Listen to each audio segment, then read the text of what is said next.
You are now listening to Rings Kings Boxing World. You're now listening to Ring Kings Boxing World.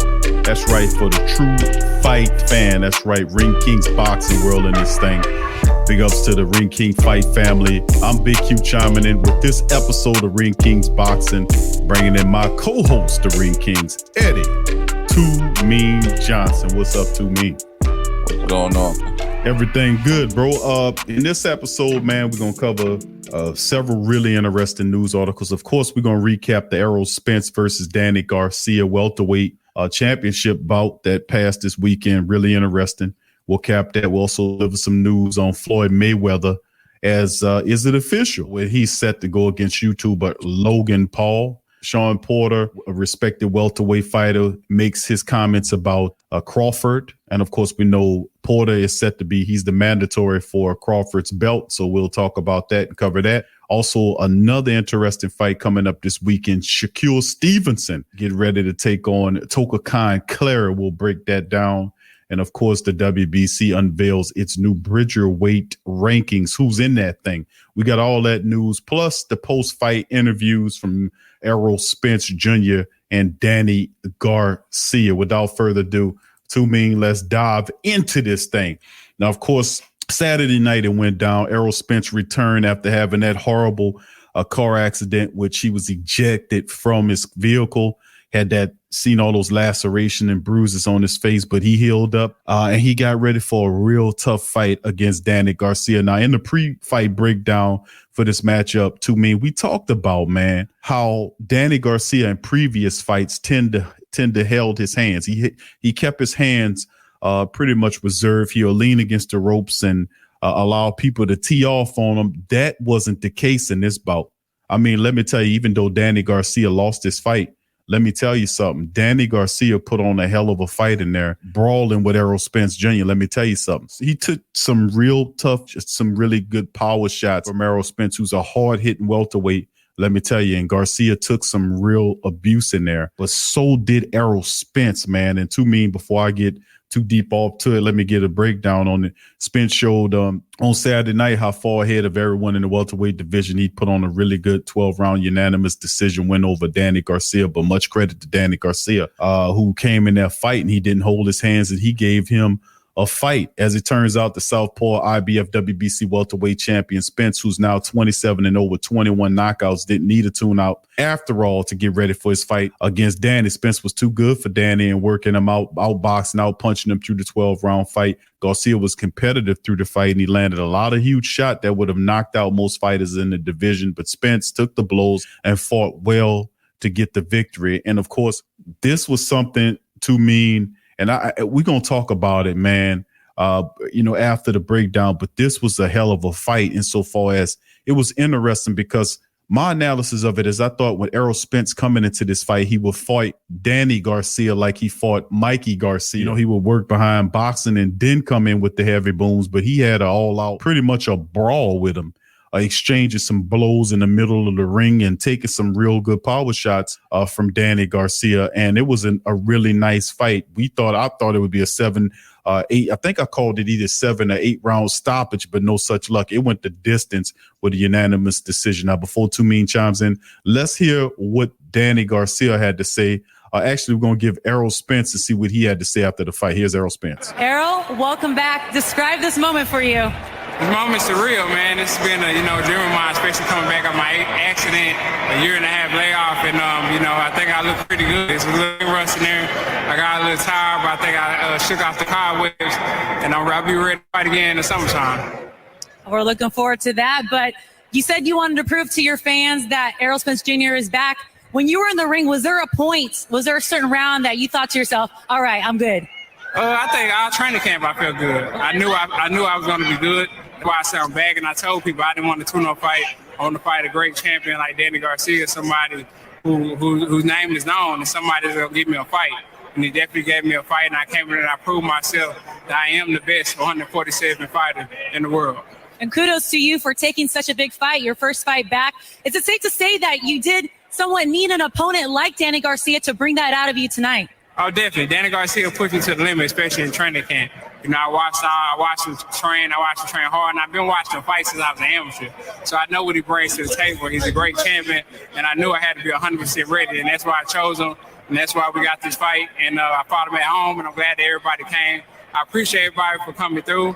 You know, be patient with me. I had to shake off a lot of cobwebs. This was a comeback fight for me, but I'll definitely be 120% come my next fight.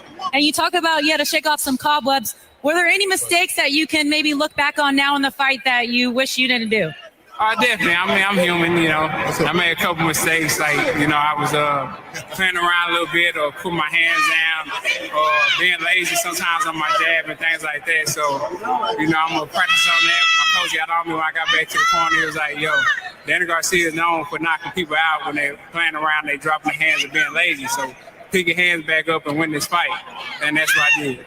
And you've beaten Kell Brook now, Mikey Garcia, Sean Porter, and Danny Garcia. Who do you want next?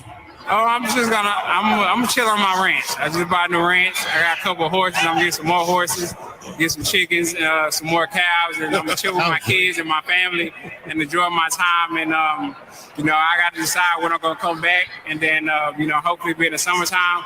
But right now, I'm just gonna enjoy my family time. I had a long year and a half, and I need to rest a little bit. All right, well, enjoy your rest time. Enjoy your Christmas with your family, and we'll look to see you in the summer. Congratulations, Errol Spence Jr., everybody. That's Errol Spence, man, talking about the fight. To me, you heard what Errol was saying, man, in this fight about dealing with a guy like Danny Garcia, man. And let me tell you, Danny Garcia put up a hell of a fight in this one, man. You know, and like I said, I thought it would be more of a meticulous, methodical fight from Errol Spence, like he fought Mikey Garcia. I thought he would set the table like that, but no, he let a brawl occur, and he took some real. It just showed me. I knew Errol could take a shot, but you know, he took some real big shots, and in my opinion, unnecessary punishment from Danny Garcia. Good fight. What's your thought process on this bout before we then spin Danny Garcia's post-fight breakdown? Yeah, the ring. Well, he had things against him. You know what I'm saying? Him being that long layoff. You know what I'm saying? That car accident. That shit had an effect on him, whether anybody want to believe it or not. You know what I'm saying? And the long layoff had him with a lot of rust. And plus, Danny Garcia was standing in front of him, throwing some vicious ass body shots, and you know what I'm saying, them right hands and stuff. He was folding him up a little bit with them body shots, man. Them body shots was real effective. I think that kind of slowed him down too. You know what I'm saying? But you add all of it together, you know what I'm saying, with the ring rust and the, you know what I'm saying, coming back from the car accident, you know what I'm saying, them body shots that was wearing him down. You know what I'm saying? He made, you know what I'm saying, he took a lot of fight out of him. Yeah, it was a tough fight, man. I'm not gonna tell you no different. Errol Spence could have definitely did it a little bit different, but you could tell he was rusty. Yeah. And let me ask you this too, Mean. The question was constantly put before the fight about the car accident. Did you see any drawback besides the rust from the car accident? Did you see any hesitancy in him, or I know he was rusty, you know, from laying up, but what do you think any side effects, you seen anything that could have impacted him from when he got dealing with the car accident back in the ring? It seemed like it just don't seem the same no more. Like we talked about earlier, man. I don't know if it was because of the ring rust. Something just don't seem right with him no more. And I was kind of like, when I was watching the fight, like, man, I hope nothing happened to him. Like he gets seriously hurt or something. Because he was looking like Daddy was about to do something to him. But I was just hoping that if something happened, that it would be too serious where, you know what I'm saying, he'll wind up being a vegetable or something. Yeah. To me, me and you talked about it in the pre-fight meeting. And I was like, and I'm with you on that. I'm like, I don't know if it's the ring rust or I mean, I guess I'm gonna have to chalk it up to that. But he just didn't look like himself. I mean, his demeanor, everything was off. I mean, it was just off. And I don't know if it's the rust or what. I guess if it was the car accident, it was a certain hesitancy. You can't tell me. Most people, you know, if you have a car accident like that, you get ejected from your fucking car. You land on the concrete somewhere. You sit up in the hospital all busted up, face all bruised and everything, not knowing what's going on. And then you come out of that circumstance. You're supposed to be dead anytime you get your ass ejected from your vehicle. And this guy is alive and went back in there. And like Two Means said, I don't know if it's the ring rust or it is, but it's got to be some type of psychological effect that plays into this. I guess we'll see more as it goes. But man, listen, I guess we got to look at it as the ring rust. But you're right, something definitely looked off about Errol Spence, in my opinion. So, and with all that being said, Danny Garcia couldn't pull that win off, though. You know what I'm saying? He still got the unanimous decision win. Let's imagine if he was 100%. He definitely would have, I think he would have stopped him in the round you called, like the 7th or 8th round. Right. Yeah. So for him not to be, he was like, I think he was about maybe 70%. But Danny couldn't, like you said, he couldn't pull the win off, even if at 70%. I was like, I can imagine how he would have been if he was 100%. Yeah, you're right on that too. 100%. It would have been a Mikey Garcia type affair. It would have been definitely a boxing clinic. It would have been. So 70% of Errol Spence was good enough to knock off 100% of what Danny Garcia did. And speaking of Danny Garcia, we're going to bring Danny Garcia in this thing in here, his post-fight breakdown. Here's Danny. Danny, what went wrong tonight? He was just a better man tonight.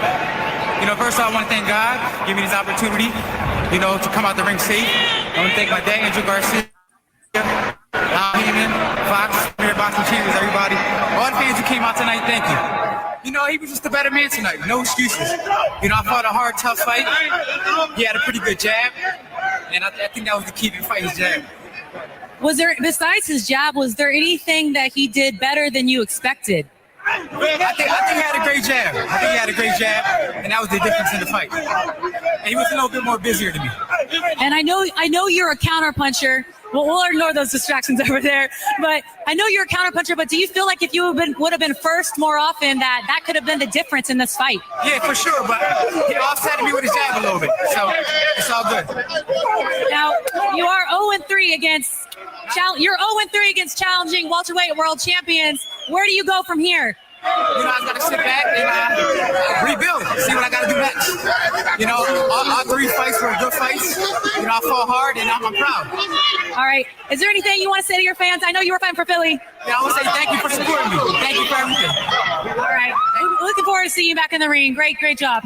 That was Danny Garcia, man. And I always like Danny Garcia. He's a good dude, man. Very positive guy. And you heard what he was saying, that Errol Spence's jab, and we know about Errol's jab, got a shotgun jab similar to the Charlo boys. And another thing is he said that he was more busier than Danny. And that was a good breakdown by the reporter saying that Garcia is a counterpuncher. He does tend to be a counterpuncher at times, but he can be on the offensive more. And I've seen more out of him of watching the last several contests. Danny Garcia, he actually got busier in this fight. He let his hands go a lot more than what I expected him to do. And listen, Danny Garcia is an excellent welterweight, man. It's just you fight a guy like Errol Spence Jr., who's one of the top in the field. He's a unified welterweight champion. The guy has the boxing brain. He has the ability. He has the strength. He has the chin. He doesn't get credit for that. The only thing I like to say about Errol Spence that he might want to get better at is, be a little bit more exciting in terms of his energy. He's a little dry when it comes down to his interviews at times, stuff like that. But I mean, I guess you can't have it all. But yes, great fighter, really good fight. Danny Garcia put on the fight, and a lot better than what I anticipated. To me, no doubt about it. Oh yeah, definitely. I got a lot more respect for Danny Garcia from that fight. Yeah, he looked pretty good, man. But I think if he would have fought from the first round on to the 12th round, like he did in that last few minutes of the 12th round, I think it would have been he might have pulled the win off, man. Yeah, and he mentioned that. He said he was that Errol was a lot busier than he was, and he recognized what he was supposed to do. And you're right, you got to fight you got to lay it all on the line, man. You've got to lay it all on the line. And fortunately, he didn't do enough. And it was a 12-round unanimous decision for Errol Spence as he defends the unified title for the first time. That was his first win as a unified champion. And of course, he said he wanted to fight in the summer. Let's hear more about Errol Spence and what could possibly be ahead for him. I mean, Porter I could easily box Porter if I wanted to. You know, I came there just wanted to fight him. You know, everybody see when I box, I look good. Everybody that I box, you know, I actually outbox them and outpoint them in. You know, so sometimes I make it hard on myself to just want to fight. So that's why I did with Sean. I could easily box Sean. He probably won't run around. So. If you guys ran it back, is that more what you would do? Make it easier this time? Well, I don't know. I probably still fight. And Errol, lastly, man, how you feeling, man? This is a huge win. What a story you've gone through. Just how you feeling right now? I feel good, man. I'm blessed to be here, and you know, just put on great performance, some great showing, and we're gonna keep working and stay focused and stay on my grind. Hopefully, I'll be back soon, man. Like, congrats, Errol. Do you want to fight with Spence? Do you like to fight with Errol Spence? Do you think we can? What do you think of the fight, Manny? Right here. Is Errol better than we thought, you think, after watching him tonight? You already knew he was what he was? Yeah. That's what we always knew. He's the best welterweight outside of the champ. So is there any chance we get that fight next, though, Manny? The last part of that interview first was Errol Spence, of course, and then the last part of it was the reporter went to talk to Manny Pacquiao, who was also in there, and Pacquiao gave credit to Spence. But of course, we know that the plan is what the plan is. PBC running that thing in the welterweights. And of course, Hal Heyman and Errol Spence's plan for the welterweight division lines up like such. After the Danny Garcia fight, he said he would then fight Manny Pacquiao. Of course, Pacquiao is PBC, like Errol is PBC. So, you know, that was the next fight on the docket, and that will be for a belt. And then he said the third fight will be with Terrence Crawford. The only way that doesn't happen is if some kind of way Top Ranks and Terrence Crawford throws a monkey wrench in that thing and offers Pacquiao money for Terrence to fight him for the belt. That way it puts those two guys on the collision course. One way or the other, it looks like Al Heyman is running this thing. You know, so I expect the plan to play out the way it's supposed to be, which is with Errol Spence fighting Pacquiao next. And then ultimately, once he has 3 belts, you know, seeing how that goes in the respect of the world, because if he beats a legend like Pacquiao, that will elevate Errol Spence. Well, I'm expecting Errol Spence to put on a clinic in that fight, man. I'm talking about an absolute clinic, something like you've seen against the Mikey Garcia fight when he comes back eventually and fights again. And then, of course, Terrence Crawford, who we'll talk about later in the broadcast. So, Tumin, what you think about Pacquiao saying that what he's seen with Errol Spence good, and he was impressed with him, and a possible showdown between the Pac-Man and the Truth? Oh, man, I'm looking forward to seeing it. But I don't know. I don't think Pacquiao, I don't think he really want that smoke. Well, like I say, when he signs the contract, that'll prove that, okay, he won it. But he taking a big risk, man, of getting seriously hurt. That's what I think. He's taking a big risk, and I'm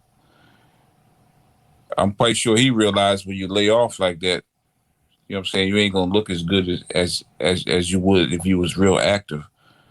So he had to consider that too. So the thing that's interesting about the Pac-Man and Errol Spence fight is going to happen. That was the game plan from Al Heyman and Errol Spence. I have no, and then of course, Manny's a PBC fighter, so I'm expecting it to play out like he says it's going to play out. And of course, Terrence Crawford's on the outside looking in because he's waiting on those guys to make a decision on what they're going to do. And of course, we'll talk about that on the back end of the show. But congratulations to Errol the Truth Spence as he took on a really quality foreign Danny Garcia. And I do have an extra layer, and I always had respect for Danny Garcia, but I got to get extra respect to him on this performance because I thought he was embarking upon shot fighter level, and he let those hands go and really impressed me in this fight, man. And big ups to him in a losing effort, but not because of effort. He gave it all he can have. All right, now moving on to the next. We moving from Errol Spence, Manny Pacquiao, and Danny Garcia to Floyd Money Mayweather in a potential clash between him and YouTuber Logan Paul. This is official. This is coming straight from ESPN.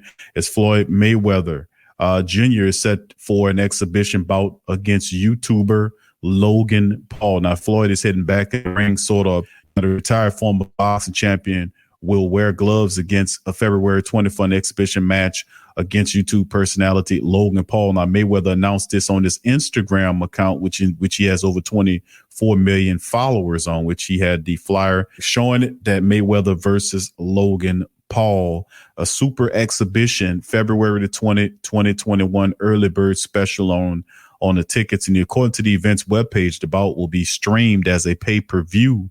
The first 1 million buys will cost $24.99, with the price increasing after that threshold is surpassed or the date gets closer. The price jumps to $69.99 February 11, which is roughly $5 cheaper than the price for Saturday's bout between unified welterweight champion Errol Spence and Danny Garcia. Now, Mayweather and Paul are no strangers to this type of event. Mayweather retired after 2017, stopping UFC champion Conor McGregor. The fight, which was McGregor's boxing debut, was sanctioned by Nevada State Athletic Commission and allowed Mayweather to close his official record at 50-0 with 27 knockouts. Now, Mayweather also fought kickboxer Tenshin Nakasukawa in a New Year's event in 2018 and netted him $9 million. And boy, he made that dude cry in the ring.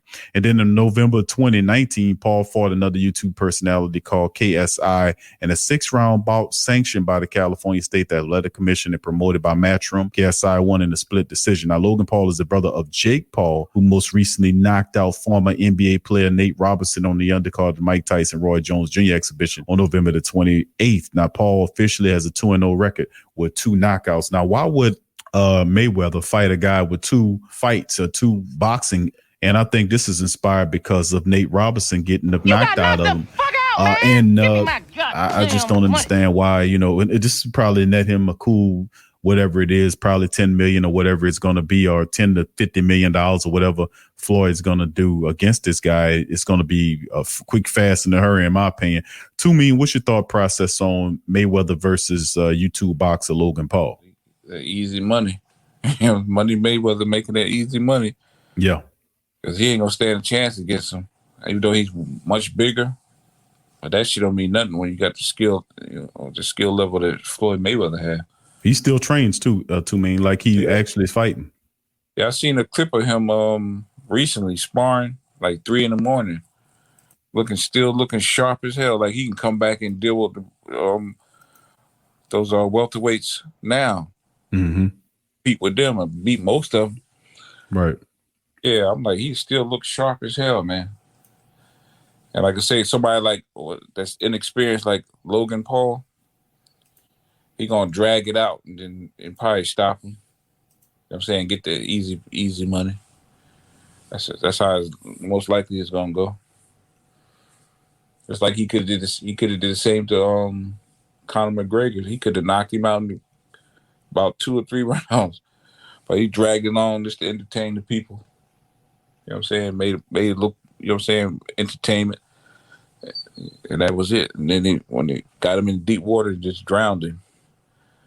He could do the same thing with him. Or, like I said, he could do the same thing. If he wanted to knock this guy out within 3 rounds, he can. You know what I'm saying? That's how skill, you know what I'm saying? That's the skill level that he has against somebody who's, you know what I'm saying, don't have no experience like that.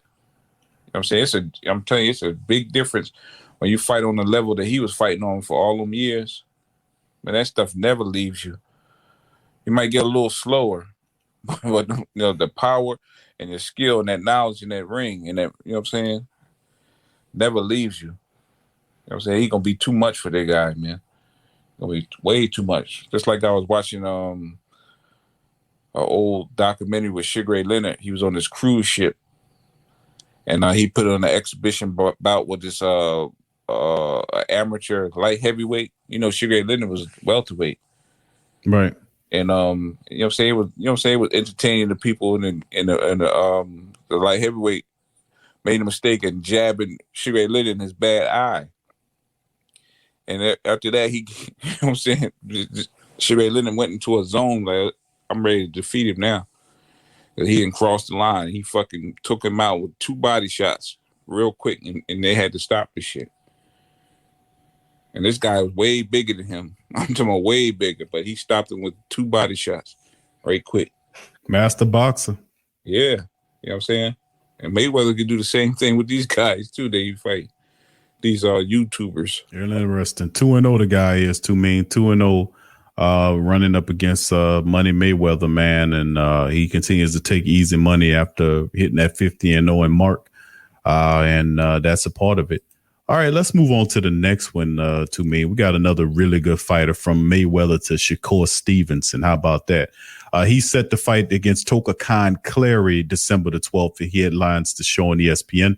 A really good fighter, one of the best that you don't know. Shakur Stevenson will fight Toka Khan Clary in the main event of December the 12th card on ESPN's Top Ranks.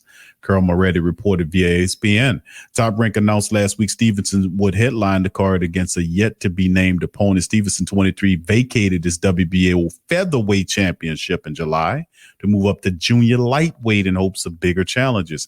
And now in Khan Clary, Stevenson will face a southpaw, something already said the Top Rank wanted because it would like to match up Stevenson with a fellow top-ranked southpaw, Vasily Lomachenko, or work out a deal with Golden Ball southpaw IBF junior lightweight champion Jojo Diaz in 2021. Our top-ranked CEO Bob Abrams said last week he expects Stevenson to challenge the winner of a scheduled January bout between Jamil Herring and Carl Frampton for the WBO junior lightweight title. Now, Toka Khan Clary's 28-2 with 19 knockouts and is on a 3-fight winning streak since losing a competitive unanimous decision to Kid Galahad in the 2018 junior lightweight title eliminator. Now, Khan Clary notched the second round knockout of journeyman Jonathan Perez last month, and Shakur Stevens is a young, talented fighter and a great matchup, said Khan Clary, who's 28. He says, I'm a little older with more experience. We both got fast hands and good footwork, but I think power and experience will be on my side. A lot of these guys have been fighting, have been standing in front of him and pressuring him. They haven't been using their jab, so I'm looking forward to doing that on the 12th. Also on that 12th undercard, super middleweight prospect Edgar Berlanga, who has scored the first round knockouts in all 15 of his pro fights so far, will face a yet to be named opponent. And lightweight fighter Felix Verdejo will square off against Nakatani, also in that fight. So as that being said, to me, Shakur Stevenson, Toka Khan Clary coming up this weekend. What are your thoughts? Like I said, I don't see nobody beating Shakur Stevenson no time soon, man. Maybe when he probably get 50. I was like, yo, he get 50 years old, they probably maybe be able to do something with him. But right now, I don't think nobody gonna fuck with Shakur Stevenson, man. He just, you know what I'm saying? He just one of them rare fighters, man, that comes around every once in a while, man. You know what I'm saying? I call him the babyface assassin, boxing assassin and shit. Yeah, everybody. He's something else, bro. I mean, I'm gonna tell you the truth, man. That kid, he's a hell of a fighter, and he hasn't even. I mean, he's talented, man. It's still getting better every fight. People don't really want to see this kid, man, but he's one of the boxing's best kept secrets. I tell you what, man. Yeah, didn't he? You know what I'm saying? He's as talented as he is. He's still training to get better. He always, you know what I'm saying? He's always looking to get better, man. I'm like, damn, man. You know what I'm saying? He takes his, you know, he's mastering his craft now, and he's still looking to improve himself. Man, he gonna be, like I said, he gonna be a superstar, man. He's definitely the future of boxing. You look at what Top Rank doing to me, obviously. He's fighting under the Top Rank banner, which means look like Bob Abrams seeing him as a potential star of the Top Rank family over there, as he talking massive crap about Terrence Bud Crawford, about Bob Abrams can sign him if he wants to because he's losing money on him and all this kind of stuff. So look like he's looking past him and looking at Stevenson as the guy that's going to take him into the next the next boxing, decade, because the reality is he's trying to make the fighter have a name. You're trying to get Shakur Stevens, who has a name in certain circles who know boxing, know who this guy is. But for the rest of the boxing world who doesn't know who Shakur Stevenson is, a potential fight down the line against Lomachenko would be an interesting bout where he can be able to set that up now that Lomachenko is not a champion anymore. Yeah, but Bob Arum told on himself. You know what I'm saying? How the hell is Terrence Crawford's fault? Because the promoter can't, get the fights that, to get that he wants. You know what I'm saying? He must be it must be time for him to retire, man, if he can't do it no more.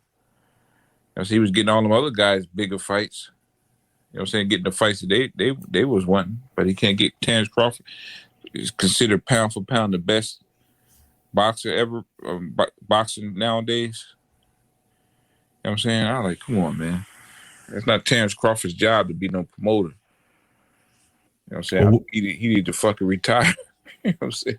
With that being said, bro, we're going to move right into it. That's the perfect segue from Shakur Stevens to Terrence Crawford, and also right into the thick of things with Terrence Crawford and Shawn Porter. If you believe that, Shawn Porter is reported saying, I can definitely see Crawford making move to PBC, having the feeling Arum knows it. Bob Abrams' criticism of Crawford followed the knockout of Kell Brooks. Surprised Shawn Porter, he said. The former IBF WBC welterweight champion thinks Arum should have complimented Crawford to make his undefeated fighter feel like he's still a promotional priority for Arum's Top Rank Incorporated. Instead, Arum claimed he continually loses money promoting Crawford's fights and expressed uncertainty regarding whether he wants to continue working with the unbeaten WBO welterweight champion. If Crawford were to join El Heyman's Premier Boxing Champions when his contract with Top Rank expires in 2021, it'll be easier for Crawford, who's 37-0 with 28 knockouts, to make fights with Porter. Errol Spence Jr. Porter is the number one contender for Crawford's championship,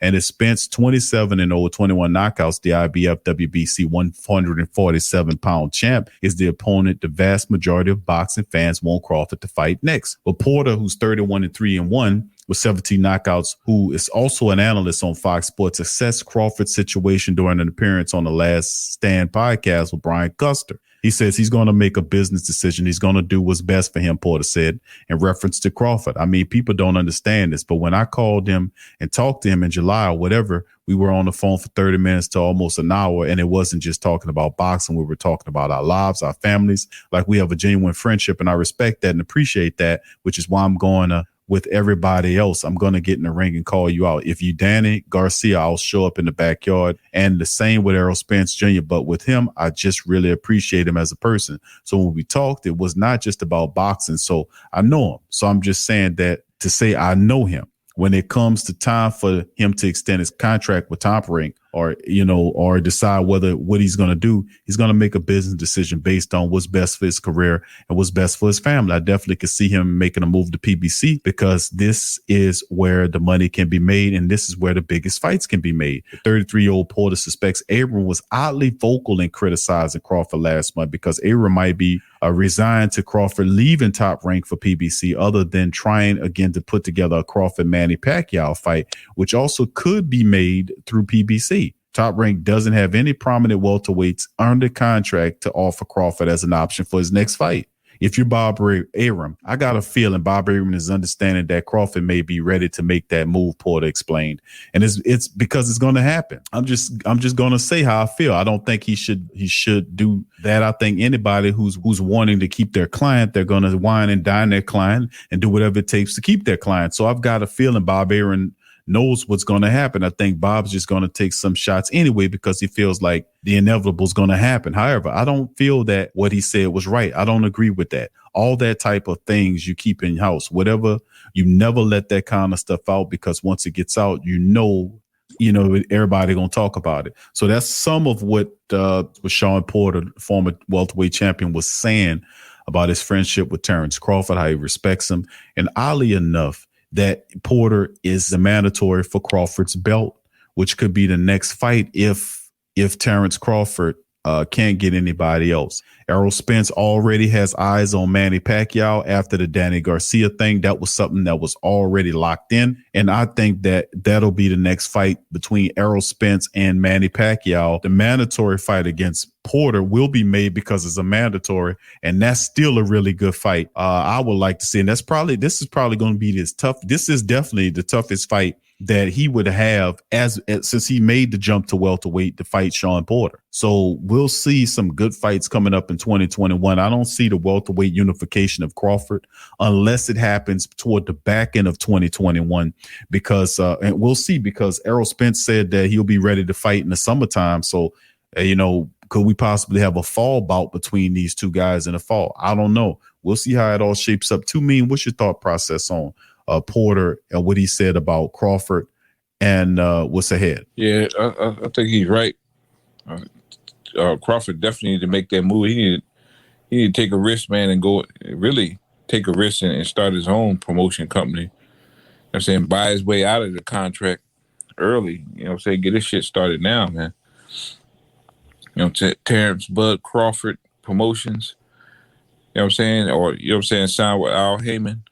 Mm-hmm. You know what I'm saying? Get the fights that he's been wanting. You know what I'm saying? I think most likely it's probably going to be, like you said, Errol Spence fighting Pacquiao, and then Terrence Crawford fighting Shawn Porter, which I think he's going to pick Shawn Porter apart, man. You know what I'm saying? It should be on that undercard of Pacquiao and Spence. You know what I'm saying? Then after that, let's say, like Errol Spence said, after he take care of Pacquiao, Danny Garcia, and then Pacquiao, and then Terrence Crawford. So that's the fight everybody wants to see. So, you know what I'm saying? I'm hoping it goes that way. Yeah, we'll see, man. I still say that it will happen the way Al Heyman and Errol Spence said. Danny Garcia, and then we'll make the fight with Crawford.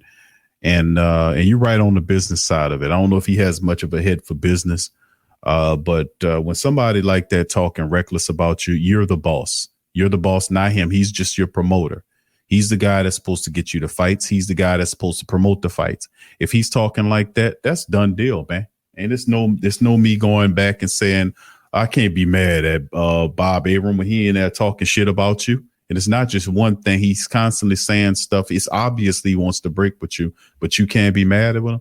That's why I'm saying these guys, man, I just don't understand. You could talk shit to Errol Spence. You could talk shit to all these other fighters. But when it comes down for you to talk shit to that man who talking shit about you, you ain't got nothing to say, but I can't be mad. I mean, I really have to challenge the psychology of these fighters, man, really.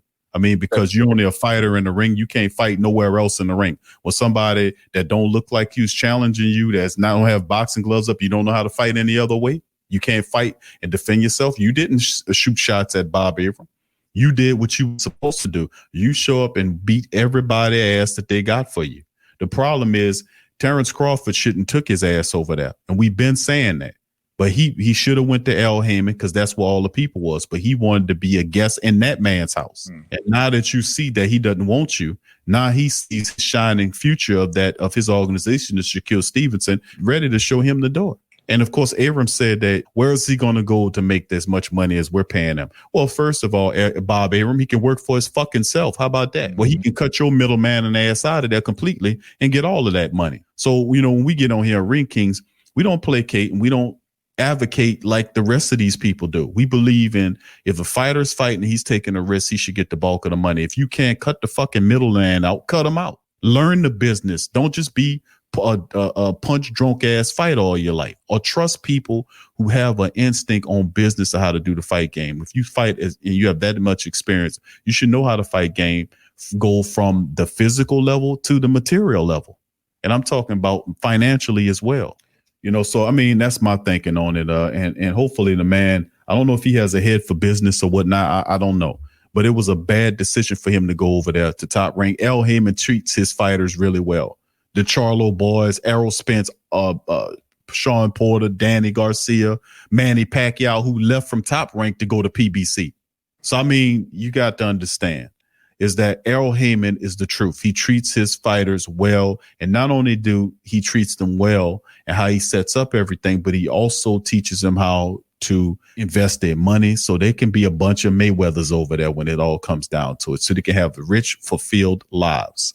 So, I mean, I got to give Errol Heyman a major shout out. He ain't perfect, but he a lot better than what the fuck Bob Arum is. I tell you what, Dana White had it right 100% of the way when he was calling them out. All right, 2 million. If you don't have nothing to say on that, we're going to bounce to our final news article, my friend. Yeah, I'm done with it. All right, let's move on to the next article. WBC unveils the Bridgerweight rankings, 2 million. A Bridgerweight. Only the WBC is doing this silly shit. Nobody else is doing a Bridgerweight division, where it's a very bad idea. And I'm going to show you why it's a bad idea. None of these guys in here you're going to want to see from this fucking Bridgerweight. I don't know what this is about. And it looks like Maurice Suleiman, who's the worst president of all these fucking corrupt boxing organizations. This dude is the champion of scum out of all these people. He's the worst. He created this Bridgerweight division to pull Deontay Wilder away from Tyson Fury so he can fight Joshua next year. Now it turns out that Joshua is saying that fighting Tyson Fury for next year might not be a realistic outlook, because now he's looking at possibly fighting Alexander Usyk. So that's a real thing on the table. If he gets through who he has to fight coming up in later on, not this week, but the following week. So we'll see how it shakes, man. But this is the Bridgerweight, which was created by Suleiman to pull Deontay Wilder, who opted not to participate in it. And I'm glad he did, because it ain't nobody in it that nobody knows about. The top ranked Bridgerweight fighter is Oscar Rivas, who hasn't fought over a year, and he's coming off a loss, the loss that he lost to Dillian White. In my opinion, he actually beat Dillian White. I think it was it. He actually beat Dillian White in that fight. He dropped him, and it was a slugfest. Dillian White's big fucking sloppy ass. In my opinion, Rivas won that fight, but it's been a while since he's fought. The second fighter there is Riyad Mahrez, supposed to fight for a WBA World Cruiserweight belt. They ordered him to fight Shumanov for the WBA World Cruiserweight belt. So I don't know how you're going to have to structure a fight between Rivas and Mahrez, who are the top two fighters. Now, number 3 is Kevin Lerena. Number 4 is Dmitry Kudryashov. And then number 5 is Romanov. Number 6 is Bryant Jennings. Number 7 is Artur Spitlka. Alan Babic is number 8. 9 is Jetko. And Aliyev is number 10, Marco Huck. Number 12 is Belal Lagoon. Number 13 is Samuel Kaji. And number 14 is Rashid Kadzahav. And 15 is Isaac Chamberlain. So none of those fighters you really know. I know Spitka from getting destroyed by Deontay Wilder. And I know him. Brian Jennings is a underwhelming heavyweight fighter who had limited success. He's out of Philadelphia. I remember him from the guy that was crying in the ring when he lost the fight to, who was it? King Kong Ortiz, I want to say it was. It was King Kong Ortiz beat Brian Jennings. Remember, he knocked him down and he was crying. Remember that? That was some of the things that then this is totally a mishmash of unknown fighters. Nobody knows about these guys. And I actually like Oscar Rivas. I think he was cheated out of that bout with that sorry ass Dillian White. But outside of that, to me, this is your Bridgerweight rankings that was unveiled by WBC. What do you think? Bunch of bullshit. Some bullshit. A bunch of taxi cab drivers, if you ask me, my friend. Yeah, I'm like, come on, man. I'm like, all these little changes they try to make, you know what I'm saying, so they can, not to benefit the fighter, but to benefit their pockets. You know what I'm saying? I'm not with that, man. I like, you know what I'm saying, they keep coming up, like I said, they keep coming up with these different weight classes and all this shit, man. This ain't amateur, this is professional, man. You know what I'm saying? I'm not with all that. I say keep it old school. You know what I'm saying? One champion in each division. You know what I'm saying? All these motherfuckers want to hold on to belts, all these different belts. I was like, it should be one champion in each weight class. You know what I'm saying? If you got you know what I'm saying, one champ. Now all these different fucking champions in one division, man. You got it right, bro. I mean, that is definitely how it's supposed to be done. You got all these these regular titles and these European titles and all this bullshit. I mean, it's just amazing to me, man. How it is, and It's just more of the same. But this is from the WBC. Nobody else is doing this bullshit except for the WBC Bridger weight rankings. And it's an opportunity for lesser known fighters to get a belt. I wouldn't be surprised if a guy like Alexander Usyk, if he doesn't fight a guy like Joshua next year, that he ultimately decides to participate in the Bridger weight just to have a belt and beat these guys, because the rest of these guys, this is not a very well known group, and of course their rankings go from 200 to 224. So it starts at at the cruisers. So you have the cruisers on up to with the 224. Anything over that will be the heavier fighters, the bigger guys. So this is a bunch of bull that was created by Suleiman to ultimately pull Deontay Wilder away from fighting their golden god, Tyson Fury, who the entire boxing construct is cheating for, including these fucked up ass referees who feeling on their gloves, and the man got something and his glove flopping around, and they looking at the tape and saying that is not true. I mean, it's just absolutely pathetic. Them not performing the necessary investigations. I won't keep going into it because I know what I look at, and I'm not trying to convince nobody. I know what the fuck I see when I look at Tyson Fury, man. Tyson Fury is a guy, and Deontay Wilder hopefully gets that fight in there with him, and he raises light to him, and Deontay Wilder is like, he needs to stop playing games. If you felt something in his glove, you should have stopped the fight, and you should have told him to pull his fucking gloves off in the ring. All this kind of stuff. I won't get into it because I've talked about it several times in previous shows, but it's the bullshit involved in boxing. They say it's a political side, but a lot of it's tied to the fighters. It's a bunch of bullshit. They don't even know how to fight the guys in the ring. When it come down to taking the gloves off and fighting outside of the ring like you're supposed to fight, and fight with your words that's come out with these biblical ass parables, mix me with all that. Bring out the proof. Bring out the piss test and all this kind of stuff. Bring out the litigation if you plan on. And they said after the fight he planned on suing them. Why would you tell them that? Why would you want to fight a man that's cheating? Why would you not have that reverse and thrown out if he's cheating? I wouldn't want to fight a motherfucker that cheated me twice before. But this is just me. To me, your thoughts on it before we depart. Yeah, like I said, he definitely get his facts straight. Get his facts, man. Present his facts. If we can't present his facts, shut the fuck up. I'm with you on that, bro. If can't do it, sit down and shut up, man. On shit of them motherfuckers, man. They only got power. They only have power if they convince you that they have power over you. That's the only way they have power over you. I said, don't be having no fear, man. You know what I'm saying? Motherfuckers start fucking with you. They start throwing blows at you, throw blows back to put them down, man. Simple as that. I go for all them motherfuckers, man. You know what I'm saying? They start throwing blows at you and they don't do right by you, throw blows back and put them down. And that's all I'm. It's simple as that, man. I'm taking shit from anybody, man. You know what I'm saying? If somebody do something to you the first time, it's shame on them. I'll shame on them. But if you let them do it the second time, it's shame on you. Yep, that's words of wisdom right there, man. And they're fighters, man. You're supposed to know how to fight on the inside and outside of the ring, man. That's what make you a complete fighter, man. So anyway, that'll finish it off the show right there. I'd like to thank you guys for joining us for Ring King Boxing World, another fantastic episode. If you enjoyed the real talk from Ring King's Boxing, hit the subscribe button, hit the like button, and feel free to share this show where other boxing family members are with Ring King's Boxing. Help us grow the platform. I'm Big Q. Thank you for joining us in this. We also have Eddie 2 Mean as my co-host, and we'll see you later on the next episode of Ring King's Boxing World. Peace, and we out. Peace. Subscribe now and make Ring King's Boxing your source for all the latest fight news.